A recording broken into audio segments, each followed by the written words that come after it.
سلام، به کانال یوتیوب ما خوش اومدین. لطفا اول لایک و سابسکرایب کنین تا بریم با هم درباره حواشی اخیر سه تا از اعضای گروه بلک پینک صحبت کنیم. با حواشی نامزدی گرمی روزی شروع میکنیم. روزی تو سه تا بخش آهنگ سال، ریکورد سال و آهنگ پاپ گروهی سال با آهنگ APT نامزد شده و جزو پرمنشن ترین نامزد جوایز گرمی 2026 بوده. حالا حاشیه اصلی از اینجا شروع میشه که ادعا شده روزی به عنوان اولین سولو آرتیست کره‌ای هستش که نامزد گرمی شده، ولی یه عده اومدن گفتن این اطلاعات غلطه، چون قبلا یه خواننده کره‌ای به اسم سومیجو نامزد شده بوده، ولی خب کاربرا تحقیق کردن و دیدن که سال 1993 سومیجو عضو یه گروه اپرا بوده که توی اون بخش نامزد گرمی شده. پس میشه گفت که روزی اولین زن کره‌ای تو تاریخه که به صورت انفرادی نامزد گرمی شده. یه سری‌ها اومدن گفتن که 37.51% از حقوق ترانه و آهنگسازی متعلق به برونا بوده و روزی 46.61% و با 6 نفر دیگه شریکه، در صورتی که بخش عمده در واقع این ترانه رو روزی خودش نوشته و دموی اولیه رو روزی ضبط کرده و قطعه لیبل شخصی رو روزی منتشر کرده و APT از ذهن و داستانیه که روزی نوشته. حالا در ادامه میخوایم بریم یکی از اجراهای لیسا رو ببینیم که توی تایلند بوده و به خاطر لباسی که پوشیده بود کلی هیت گرفته بود.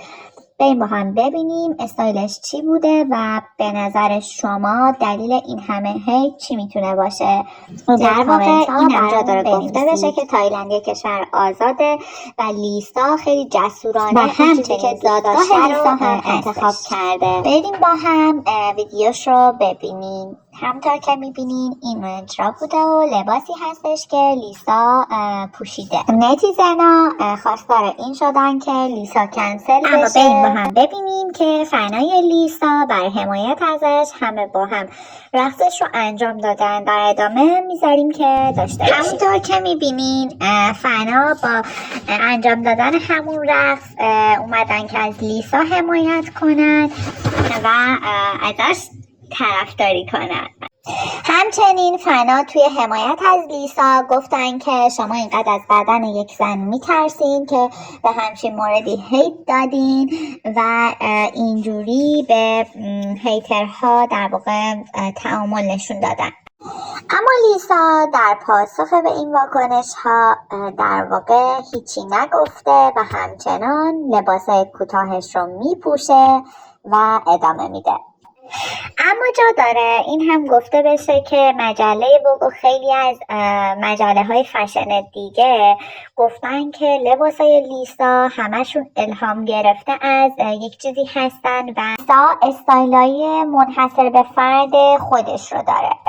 حواشی بعدی راجع به یه ویدیوی تیک تاک هستش که جنی و لیسا با هم گرفتن و جنی رو در صفحه تیک تاک خودش پست میکنه، اما به علت باگ تیک تاک این ویدیو پاک میشه و حواشی درست میشه که آره جنی و لیسا با هم دیگه به مشکل خوردن، در صورتی که اعضا بارها گفتن که مثل یک خانواده ان و بعد از مدتی اون ویدیو برمیگرده به پیج و تمام این حواشی‌ها پایان پیدا میکنه و برای بار 1000م ثابت میشه که کسی نمیتونه میونه این گروه رو به هم بزنه و همه اینها یه شایعه‌ای هستش. برای حواشی بیشتر و در واقع برملا شدن حقیقت ها میتونین چنل ما رو سابسکرایب کنین و عضو خانواده ما بشین تا